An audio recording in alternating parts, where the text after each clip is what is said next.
দর্শক, একটি অঞ্চল বা জনপদের নামকরণের সঙ্গে সেই অঞ্চলের ভৌগোলিক অবস্থান, সামাজিক, সাংস্কৃতিক এবং ঐতিহাসিক ঐতিহ্যগত প্রেক্ষাপট জড়িত থাকে। আজ আমরা জানব ময়মনসিংহ জেলা শহরের নামকরণের ইতিহাস। ময়মনসিংহ নামকরণের সঙ্গে এই অঞ্চলের সংস্কৃতি এবং ঐতিহ্যগত একটি দিক বিশেষভাবে জড়িত রয়েছে।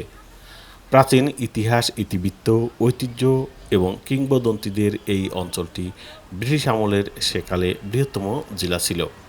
ভৌগোলিক আবহ, জনসমাজ, সাহিত্য, সংস্কৃতি এবং প্রাকৃতিক সৌন্দর্য, লোকপুরাণ ইত্যাদির কারণে দেশ এবং বিদেশের অনেকেই মুগ্ধ হয়েছেন এই অঞ্চলটিকে দেখে। বিভিন্ন সময়ে বিভিন্ন রাজা, জমিদার, দেশি বিদেশি শাসক প্রাচীন ময়মনসিংহকে শাসন করেছেন। এই পটভূমিতে ইতিহাসের বিভিন্ন পর্যায়ের বিভিন্ন নামকরণ লক্ষ্য করা যায়।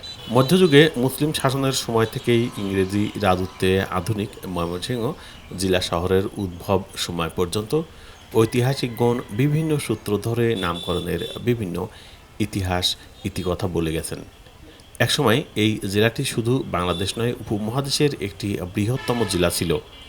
আজ সেই বিরাট জেলা ৬টি জেলাতে রূপান্তরিত হয়ে স্বাধীনতার পর বর্তমান রূপ এবং আকার ধারণ করেছে। প্রাচীনকালে এই অঞ্চলটি মোমেন শাহী নামে পরিচিত ছিল।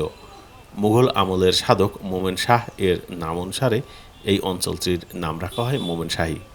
পরবর্তীকালে ইংরেজ গবেষক জ্যারেড সাহেব ফরাসি ভাষায় আইন-ই আকবরী অনুবাদ করার সময় মোমেন শাহী কথাটি ইংরেজিতে মোমেন সিং লিখে ফেলেন। এরপর থেকেই এই অঞ্চলের নাম তিনভাবে উচ্চারণ করা হয়ে থাকে: মোমেন শাহী, মোমেন সিংহ এবং মৈমন সিং।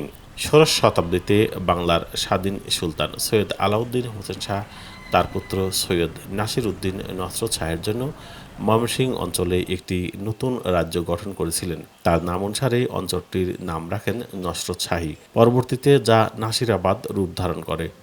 বর্তমান সময়ে নাসিরাবাদ নামে ময়মনসিংহে অনেকগুলো শিক্ষা প্রতিষ্ঠানও রয়েছে।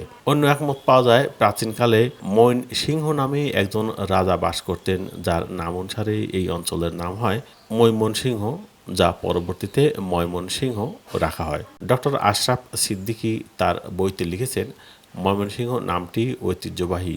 ইংরেজ আমলে জেলা শহরের পত্তনের যুগে এক ইংরেজ ঐতিহাসিক লেখার বিবৃতিতে মাইমেন সিংহ কথাটি উঠে আসে। এতকাল ধরে ইংরেজদের ব্যবহৃত এই নাম চালু রয়ে গেছে, অন্য নাম এখন আর ব্যবহার করা হয় না। অন্য আর এক সূত্রে জানা যে ভোট চীনীয় বা তিব্বত চীনীয় ভাষাগোষ্ঠীর একটি শাখা হচ্ছে বড় ভাষা।